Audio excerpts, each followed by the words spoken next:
Shalom. Selamat pagi para pendengar yang diberkati oleh Tuhan dimanapun Anda berada saat ini. Kita akan sama-sama mendengarkan firman Tuhan melalui audio Renungan Pagi pada tanggal 25 Januari 2026 dengan judul Mengenang Kesalahan dan Bimbingan Tuhan. Sebelum kita melanjutkan bacaan renungan kita pada pagi hari ini, kembali saya mengajak semua para pendengar yang setia untuk berdoa bersama-sama.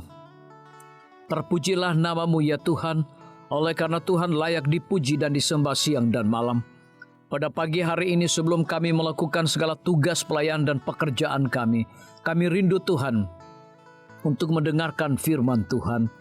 Kami sangat butuh kuasa Roh Kudus-Mu. Kami percaya bahwa Tuhan akan curahkan kepada masing-masing kami. Terima kasih Tuhan Yesus, dengarlah segala doa dan permohonan kami Bapa. Dan mau mengampuni segala dosa kami, karena kami sudah berdoa hanya di dalam nama Tuhan Yesus, Juru Selamat kami. Amin. Ayat inti kita terambil di dalam Injil Lukas 24 ayat yang ke-21. Demikian firman Tuhan. Padahal kami dahulu mengharapkan bahwa Dialah yang datang untuk membebaskan bangsa Israel. Mari kita ikuti penjelasannya. William Miller dan rekan-rekan seimannya jelas telah salah dalam beberapa aspek penafsiran dan pemahaman mereka tentang Alkitab. Memang, Yesus tidak kembali ke bumi pada tanggal 22 Oktober 1844 atau mendekati tahun 1840-an. Pertanyaan yang perlu ditanyakan adalah, mungkinkah Tuhan memimpin gerakan yang mengecewakan itu? Kita dapat menemukan jawabannya terbaik dalam Perjanjian Baru. Di sana kita melihat para murid berulang kali salah menafsirkan perkataan Kristus mengenai penyalibannya di masa mendatang, serta sifat kerajaannya.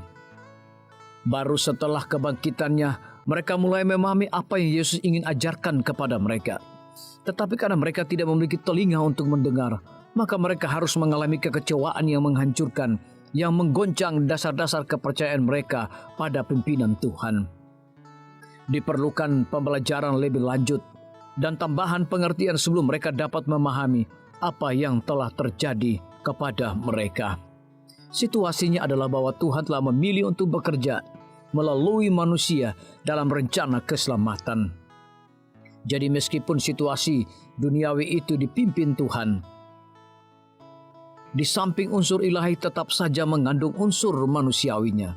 Dan segala sesuatu yang menyangkut manusia itu terkontaminasi oleh kekeliruan.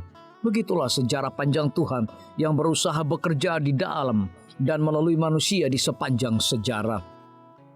Lebih khusus lagi mengenai Millerisme, orang hanya dapat bertanya-tanya karena Miller percaya bahwa pembukaan nubuatan-nubuatan dari Alkitab, kitab kecil Daniel yang dinyatakan dalam Wahyu 10, sepertinya telah digenapi pada zamannya.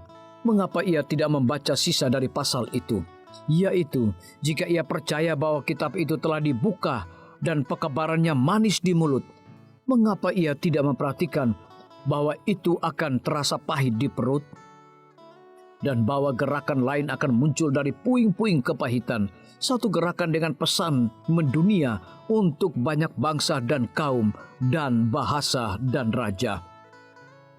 Logika Miller sendiri yang menuntunnya untuk melihat bahwa Tuhan telah meramalkan kekecewaan yang pahit, sama seperti Yesus telah meramalkan kekecewaan para muridnya. Sekali lagi, jika Miller dapat menyatakan bahwa ia menyampaikan pekabaran malaikat pertama, dan banyak pengikutnya percaya bahwa mereka sedang menyampaikan pekabaran malaikat kedua, mengapa mereka gagal memberi penekanan yang semestinya pada pekabaran malaikat ketiga? Ketiganya secara bertahap mengarah pada kedatangan Kristus yang kedua yang digambarkan dalam ayat 14 hingga ayat 20. Tuhan telah memilih untuk menggunakan manusia yang tidak sempurna dalam misinya di bumi, dan kekeliruan manusia menyebabkan hal-hal menyedihkan terjadi. Kabar baiknya adalah bahwa Dia terus bekerja bersama kita meskipun kita memiliki kelemahan. Untuk itu kita dapat memuji Dia. Biarlah bacaan renungan kita saat ini akan menjadi berkat bagi kita semua. Kembali saya mengajak semua para pendengar yang setia untuk berdoa bersama-sama. Bapa kami yang bersemayam di dalam takhta kerajaan sorga, terima kasih Tuhan Yesus, oleh karena firman-Mu pada pagi hari ini memberikan berkat dan kekuatan rohani bagi masing-masing kami. Pada saat ini hamba berdoa untuk pemerintah kami. Tuhan memberkati Bapak Presiden bersama dengan wakil, para menteri dan seluruh stafnya, Bapak Gubernur bersama dengan wakil, Bapak Bupati bersama dengan wakil, Bapak Wali Kota bersama dengan wakil, camat dan seluruh stafnya, kepala desa, lurah, RT, RW, dimanapun mereka berada saat ini.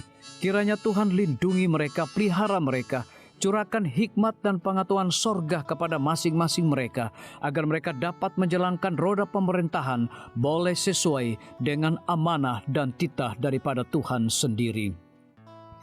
Pada pagi hari ini kami juga berdoa untuk para tim medis. Tuhan berkati dokter, perawat, bidan, farmasi, nutrisionis. Kiranya hikmat dan pengetahuan sorga, roh dedikasi yang tinggi, roh kelemah lembutan Tuhan berikan kepada masing-masing mereka, agar mereka dapat memberikan pelayanan yang terbaik bagi setiap pasien yang membutuhkan pelayanan mereka setiap hari. Kami juga berdoa untuk guru-guru, kepala sekolah, siswa, mahasiswa, bahkan dosen di setiap lembaga pendidikan. Kiranya hikmat dan pengetahuan sorga Tuhan berikan kepada masing-masing mereka, agar mereka dapat mendidik setiap anak-anak untuk memiliki karakter Yesus Kristus. Hamba juga berdoa untuk TNI, Polri, PNS, wira swasta, petani, nelayan, ojek online dimanapun mereka berada. Kiranya berkat dan sukacita sorga Tuhan juga berikan kepada masing-masing mereka, agar mereka juga menjadi saluran berkat bagi sesama manusia. Para pendengar yang setia yang berulang tahun saat ini dimanapun mereka berada, biarlah dengan bertambahnya usia, mereka semakin hidup bersyukur dan berterima kasih kepada Tuhan setiap saat. Yang berada di dalam kebimbangan, ketidakpastian hidup, Tuhan berikan iman yang teguh dan pengharapan, agar mereka tetap percaya akan janji Tuhan setiap hari. Terima kasih Tuhan Yesus, dengarlah segala doa dan permohonan kami Bapa, dan mau mengampuni segala dosa kami, karena kami sudah berdoa hanya di dalam nama Tuhan Yesus, Juru Selamat kami. Amin. Demikian firman Tuhan yang telah kita dengarkan. Semoga hari ini menjadi berkat bagi kita semua. Sampai jumpa, Tuhan memberkati.